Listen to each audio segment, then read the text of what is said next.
Hi friends, అవాజు ఈరోజు మన వీడియోలో 29 ఏప్రిల్ 2024 నాడు మన ఇండియన్ స్టాక్ మార్కెట్ యొక్క మూవ్మెంట్ ఏ విధంగా ఉండబోతుందో ఈ వీడియోలో క్లియర్ కట్గా మాట్లాడుకునే ప్రయత్నం చేద్దాం. ఫస్ట్ నిఫ్టీ ఫిఫ్టీ విషయాన్ని మనం పరిశీలిస్తే మనకు డేటా ప్రకారం నిఫ్టీ ఫిఫ్టీ యొక్క హై వచ్చేసి 22,570 వరకు హై వెళ్ళడానికి ఛాన్స్ ఉంది. అదేవిధంగా లో విషయాన్ని పరిశీలిస్తే 22,250 వరకు లో సైడ్ రావడానికి స్కోప్ ఉంది. కాబట్టి మీరు 29 ఏప్రిల్ 2024 నాడు నిఫ్టీ ఫిఫ్టీని బేస్ చేసుకొని ఈక్విటీ మార్కెట్లో ట్రేడింగ్ చేసినా సరే లేదా ఆప్షన్ ట్రేడింగ్ చేసినా సరే ఖచ్చితంగా ఈ 2 నెంబర్స్ని దృష్టిలో ఉంచుకునే ప్రయత్నం చేయండి. హై వచ్చేసి 22,570, లో వచ్చేసి 22,250. ఈ 2 నెంబర్స్ మధ్య నిఫ్టీ ఫిఫ్టీ మూవ్మెంట్ ఇవ్వడానికి ఛాన్స్ ఉంది.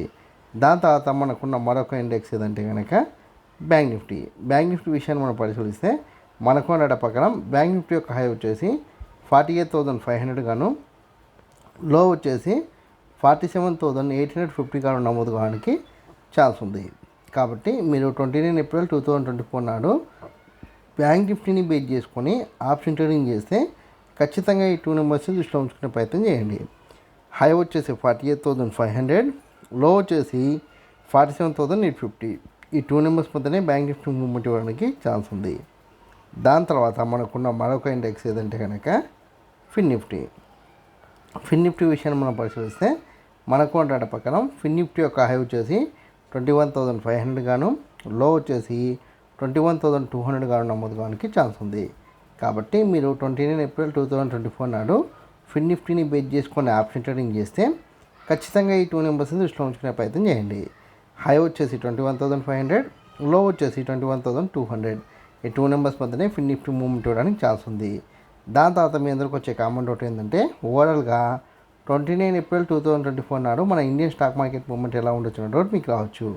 అయితే ఇక్కడ మనకు డేటా ప్రకారం నిఫ్టీ ఫిఫ్టీ కావచ్చు, బ్యాంక్ నిఫ్టీ కావచ్చు, ఫిన్ నిఫ్టీ కావచ్చు, ఈ 3 ఇండెక్స్లు ఓపెన్ అయితే హెవీ గ్యాప్ అప్ లేదా నార్మల్ గ్యాప్ అప్ లేదా హెవీ గ్యాప్ డౌన్ లేదా నార్మల్ గ్యాప్ డౌన్లో ఓపెన్ అవుతాయి. హెవీ గ్యాప్ అప్తో ఓపెన్ అయితే మీకు 925 వరకే CE10లో కొనసాగి దాని తర్వాత సైడ్ వేస్ వస్తూ మార్కెట్ ఫాల్ కావడానికి ఛాన్స్ ఉంది. ఎప్పుడంటే 1 తర్వాత. నార్మల్ గ్యాప్ అప్లో ఓపెన్ అయితే మీకు 930 వరకు CE10లో కొనసాగి దాని తర్వాత సైడ్ వేస్ వస్తూ మీకు 1230 తర్వాత మార్కెట్ ఫాల్ కావడానికి ఛాన్స్ ఉంది. హెవీ గ్యాప్ డౌన్ అయితే మీకు 930, 945 వరకు ఫాల్ అయ్యి దాని తర్వాత అప్ డౌన్ అవుతూ సైడ్ వేస్ ఉండడానికి ఛాన్స్ ఉంది. అలా కాకుండా నార్మల్ గ్యాప్ డౌన్ అయితే 930 వరకు ఫాల్ అయ్యి దాని తర్వాత అప్ డౌన్ ఉంటూ మీకు మళ్ళీ 1 తర్వాత మార్కెట్ ఫాల్ కావడానికి ఛాన్స్ ఉంది. ఓవరాల్గా చూస్తే కనుక మార్కెట్ 29 ఏప్రిల్ రోజు మ్యాక్సిమం సైడ్ వేస్ ఉండడానికి ఛాన్స్ ఉంది. సైడ్ వేస్ అంటే నేను ఇచ్చిన హైకి లోకి మధ్యలో మార్కెట్ మూవ్మెంట్ ఇవ్వడానికి ఛాన్స్ ఉంది.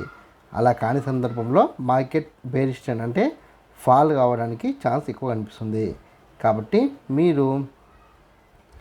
నేను ఆప్షన్ ట్రేడ్లో భాగంగా బేరిష్ ట్రెండ్ రిఫర్ చేస్తున్నాను. కాబట్టి మీరు PNT తీసుకుంటే నేను ఇచ్చిన లో బ్రేక్ అయిన తర్వాత కూడా ట్రైలింగ్ స్టాప్లతో వెయిట్ చేస్తే మీకు మంచి ప్రాఫిట్ వస్తుంది. లేదు మార్కెట్ పెరుగుతుంది అనుకోని మీరు CNT తీసుకుంటే కనుక నేను ఇచ్చిన హై బ్రేక్ అయిన తర్వాత లేదా నేను ఇచ్చిన హైకి దగ్గరలో ఎక్సిట్ అయ్యే ప్రయత్నం చేయండి.